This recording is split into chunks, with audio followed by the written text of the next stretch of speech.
Alright, here we go.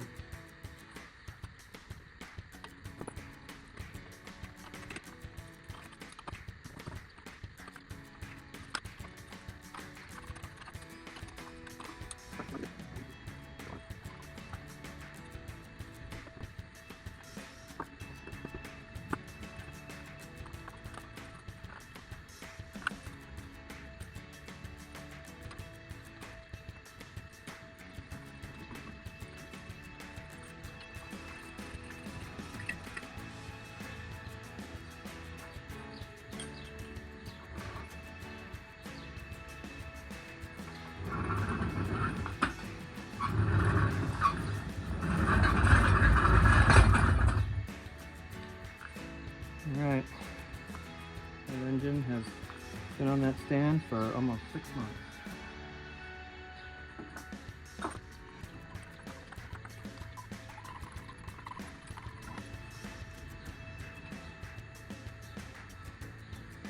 Okay, so now what's going to happen, we're going to put an old bench underneath it with a towel on it.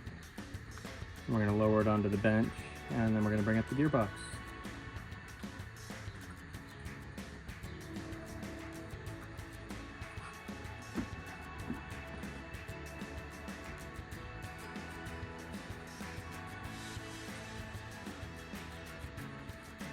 Be on the safe side, we are not going to take it off.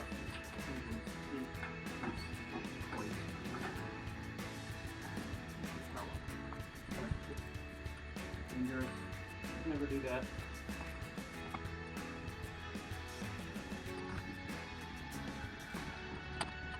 I think the chances are that this is going to be alright with the gearbox on it. So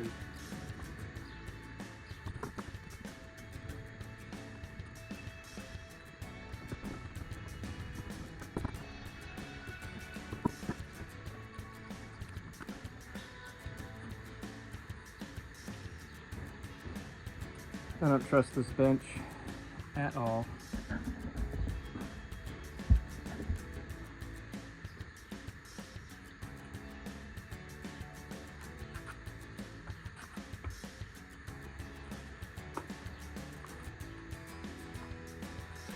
But it'll work as long as everything stays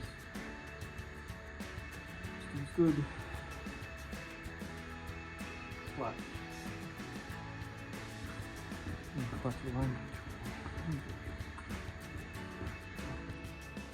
Okay, so where are we now? We've got the gearbox slightly attached to the engine and supported.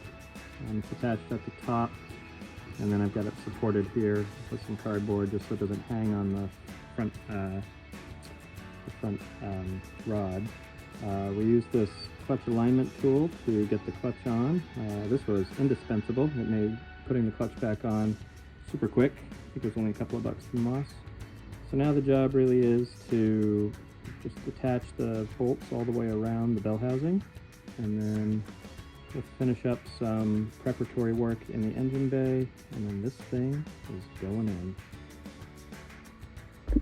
So one of the things I've noticed is that I have 4 bolts that are just slightly longer than the other ones. This one in particular is extra long.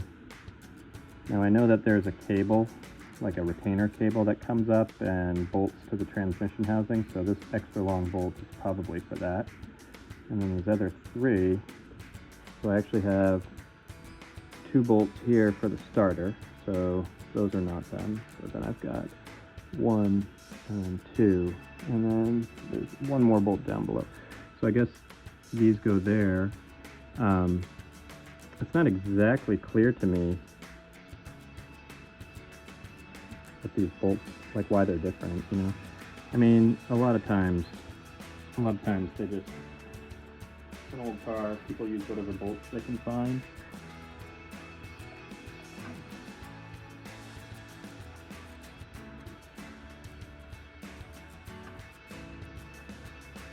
I've also noticed that this particular back plate has a slight bend to it, and I don't know if that's intentional. I doubt it is.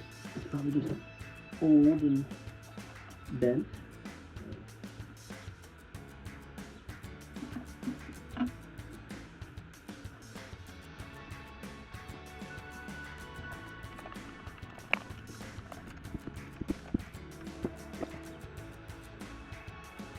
The more pieces I put together on this, the more I realize there's no going back. You kind of just hope you get it right. All right. We are getting somewhere. This thing looks fantastic. Still a little bit left to do, but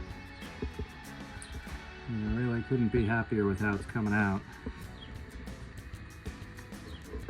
And there's still that nagging feeling like something's not right. You know, like deep down inside the engine. I also wonder, I know this isn't right, but you know, I just wonder, I'm doing that to keep dirt from getting out, or from getting inside things, just kind of keeping it tucked up. You know, I had the timing right. I'm positive at this point that it's right. I'm a little worried about this Weber carb. I think half of the MG community thinks that the Weber carbs are fantastic, and the other half seems to think that they're the worst thing in the world. So I guess we'll find out which one of those camps we fall into. So next up, we gotta get the starter installed. It goes right here. And once the starter's installed, there really isn't much more to do. We'll get everything prepped, and then it's gotta go in. Gotta send the fuel line and get a couple more things just ready to go. We're basically there. Can't believe it.